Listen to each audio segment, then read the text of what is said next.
শুনতে পাবে না।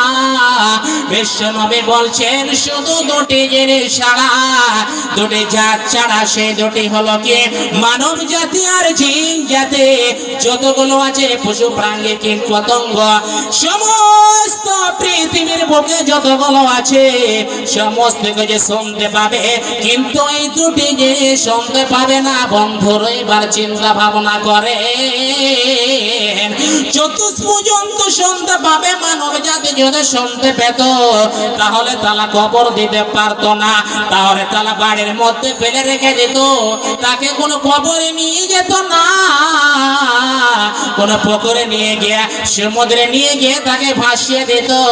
বিশ্বনবী বলছেন এত ভয়ঙ্কর আযাব হবে বলার সীমা নাই। আজ না হয় কাল তুমি যাইবা কবরে, যাওয়ার সময় দেখিবে জায়গা। ও ভাই আজ না হয় কাল তুমি যাইবা কবরে, যাওয়ার সময় দেখিবে জায়গা। তোমার সবই রইবে পড়ে, যাওয়ার সময় দেখিবে জায়গা। আজ না হয় কাল তুমি যাইবা কবরে, যাওয়ার সময় দেখিবে জায়গা। দাদা গেল নানা গেল কেউ এলো না ফিরে, সবারই যাইতে হবে গো। ও ভাই সবারই যাইতে হবে গো। আজ না হয় কাল তুমি যাইবা কবরে, সবারই যাইতে হবে গো। গাড়ি করলা বাড়ি করলা চলো গাড়ি করে, হঠাৎ আজরাইল সামনে কাড়া গো, হঠাৎ আজরাইল সামনে কাড়া গো। আজরাইল বলবে আর দেরি নয় চলো তাড়া করে, তোমাকে ছাড়বে না গো। আজ না হয় কাল তুমি যাইবা কবরে, যাওয়ার সময় দেখিবে গো। ছেলে মায়া বলবে বাবা কোথায় যাও ছেড়ে, বাবা বলে ডাকবে কারে গো। আজ না হয় কাল তুমি যাইবা কবরে, যাওয়ার সময় দেখিবে গো। বিশ্বনবী বলেন বন্ধুরে, হাদিসের রাবি বারা ইবনে আযিব তিনি বলেন বিশ্বনবী একদিন একটা গাধার উপরে ছিলেন, গাধার উপরে চড়ে কোথায় যাচ্ছিলেন, কেন অবস্থায় গাধাটা এমন ভাবে কি হলো, এমন ভাবে যাকে যাকে আমার ভাষাতে বলা হয় ধেড়কে গেল, এমন ভাবে চমকে গেল মনে হয় এখন বিশ্বনবী গাধার উপর থেকে পড়ে যাবে। এই অবস্থা দেখে আল্লাহর নবী বললেন ও আমার সাহাবারা, তোমরা কি জানো সেই জায়গাতে কোন লোককে মাটি দেওয়া হয়েছে, এই কবরে কাকে মাটি দেওয়া হয়েছে? সেই জায়গাতে মাত্র 5 থেকে 6টি কবর ছিল। বিশ্বনবী বলছেন ও আমার সাহাবারা, তোমরা কি জানো রে এই জায়গাতে কাকে মাটি দেওয়া হয়েছে? এরকম প্রশ্ন শোনার পরে বিশ্বনবী বলছেন কাকে দেওয়া হয়েছে। লোকেরা বলছে ইয়া রাসূলুল্লাহ, ইয়া হাবিবাল্লাহ, নামে আমার এই জায়গাটাতে অমুক লোককে মাটি দেওয়া হয়েছে গো নবী। যে লোকটা আল্লাহর সঙ্গে শিরক করত, যে লোকটা আল্লাহর জায়গাতে অন্যজনকে জায়গা দিয়েছিল, আল্লাহর স্থানে অন্যজনকে স্থান দিয়েছিল। বিশ্বনবীকে এই কথা বললেন। বিশ্বনবী বললেন বন্ধুরে, এই কবর গলেতে আযাব হচ্ছে, এমন আযাব, ভীষণ আযাব হচ্ছে।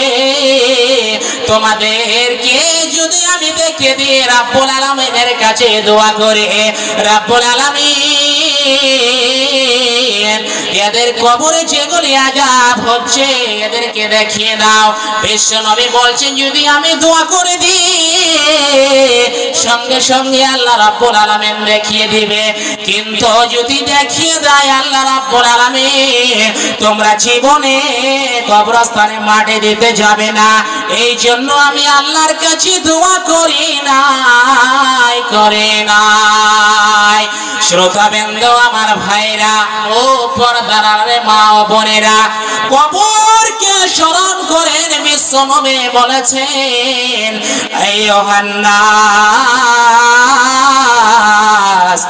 ইস্তাইদু বিল্লাহি মিন আযাবিল কবরি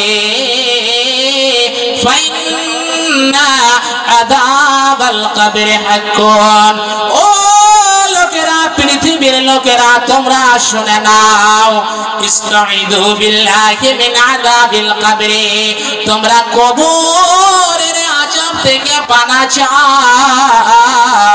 নিশ্চয় কবরের আযাব বেড়ার কঠিন। ইস্তাইদু বিল্লাহি মিন আযাবিল কবরি ফাইন্না আযাবাল কবরি হাক্কুন। বিশ্বনবী বলেন, নিশ্চয় কবরের আযাব হক। এটা তোমরা জেনে রাখো। যদি বিশ্বাস না হয় তাহলে একবার মৃত্যু হয়ে দেখেন। আপনারা বলবেন, মৌলভী সাহেব মৃত্যুর পরে তো আর ফিরে যাবে না, এটা ইলমে গায়েব রেখেছে। অবশ্যই আযাব হবে বন্ধুরে। এই জন্য তার জন্য সামান আমাদেরকে জোগাড় করে নিতে হবে। তার আগে সামান আমাদেরকে জোগাড় করে নিতে হবে। যারা 5 ওয়াক্ত নামাজ প্রতিষ্ঠা করে, যারা সালাত আদায় করে, সেই লোকেরা দোয়া পড়ে। কি বলে দোয়া পড়ে? তাশাহুদের পরে, সেই দোয়াগুলো পড়ে। দুরূদের পরে যে দোয়াগুলো আছে, কি দোয়াটা? আল্লাহুম্মা ইন্নী আউযু বিকা মিন আযাবিল কবরি ওয়া আউযু বিকা মিন ফিতনাতিদ দুনিয়া। এই বলে এই দোয়াটি শেষ করে বিশ্বনবী বলছেন, তোমরা সর্বসময় কবরের আযাব থেকে পানা চাও। বন্ধুরে আমার, এই জন্য আমি তোমাদেরকে বলে, ও মা রে, খালা রে, ও আমার বাপজানেরা, ও জওয়ান ভাইরা, ও নওজওয়ান কোচিং কাচারা যতগুলো আছো, কবরকে সব সময় স্মরণ করে চলবে। এই জন্য হযরত উসমান গনি, মুসলিম জানের 3য় খলিফা, যাকে বিশ্বনবী বলেছেন উসমান জান্নাতে যাবে রে, যাবে। কিন্তু সে উসমান প্রত্যেকদিন কবরের পাশে যেতেন, প্রত্যেকদিন কবরের পাশে গিয়ে কাঁদতেন। কি বলে কাঁদতেন? রব্বুল আলামিন, এই কবরের আযাব থেকে তুমি আমাকে বাঁচিয়ে নিও। লম্বা লম্বা দাড়ি গলে ভিজে যেত। হযরত উসমানকে জিজ্ঞাসা করা হলো, উসমান, তোমার সঙ্গে জান্নাত এবং জাহান্নামের কথা হয় রে উসমান, এরকম তুমি কাঁদো না কেন? এত কবরের পাশে এসে ক্রন্দন করো উসমান।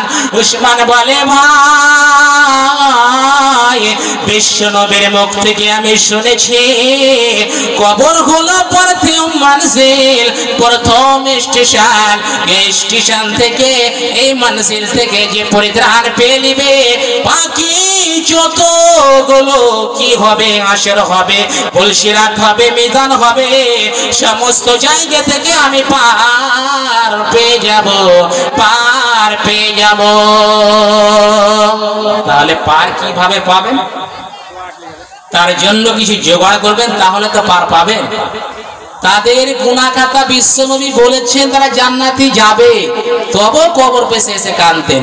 আমরা সব বাপকে ডাকলাম, কেউ দাদাকে ডাকলাম, চাচাকে ডাকলাম, কেউ কুচি কুচি বাচ্চারাকে ডাকলাম, কত নওজওয়ানকে আমরা ঢেকে দিলাম, কত যুবককে ঢেকে দিলাম। বন্ধুরে, একবার আমাদের স্মরণ হয় না যে আমরা কবরের পাশে গিয়ে আল্লাহর দরবারে দোয়া করি? এই জন্য এই জায়গাটা দেখেন, বিশ্বনবী বলেছেন, যদি তুমি কোনো মাইয়াতের জানাজাতে যান, 1 উহুদ পাহাড়ের সমান আপনার নেকি হবে। আর যদি মাটি দিয়ে দেন, 1 উহুদ পাহাড়ের সমান নেকি হবে। এত মনে হলো বন্ধুরে। এই জন্য বিশ্বনবী বলেন আমার উম্মতেরা সেটাকে হাও মনে করে তুচ্ছ মনে করে যেন তারা না আসরানো তারা বাড়িতে না থাকে, তারা জানে মনে করে নেকি মনে করে খেয়াল করে জানে কবরে চলে আসে। কবরকে যখন মনে পড়বে ভাইরে পৃথিবীর যতগুলো কাজ আছে সমস্ত কাজকে আপনি হালাল মেনে চলবেন, হারাম মেনে চলবেন, 5 ওয়াক্ত নামাজ আদায় করবেন, রমজান মাসে রোজা আসলে রোজা করবেন। আপনার যদি টাকা পয়সা থাকে আপনি হজ করে আসবেন।